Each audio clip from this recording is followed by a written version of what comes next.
今天跟大家聊聊營養滿分的優質食材三文魚。它屬於高蛋白低脂的海魚，非常適合日常補充。每100克煮熟的三文魚就含有22到25克優質蛋白質，幾乎沒有碳水，還含Omega 3脂肪酸、維生素 B12、維生素 D 以及硒、鉀等人體必需礦物質。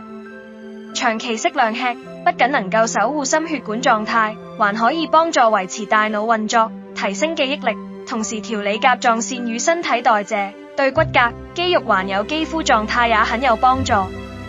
烹調方式也十分多元，蒸、煎、焗烤都合適，平時拌沙拉、搭配米飯、意粉或是夾進三文治都很方便。不過提醒大家，再營養的食物也不宜過量，海魚會存在微量環境污染物，孕婦等特殊人群需要控制攝取，日常飲食宜多樣搭配，才是最健康。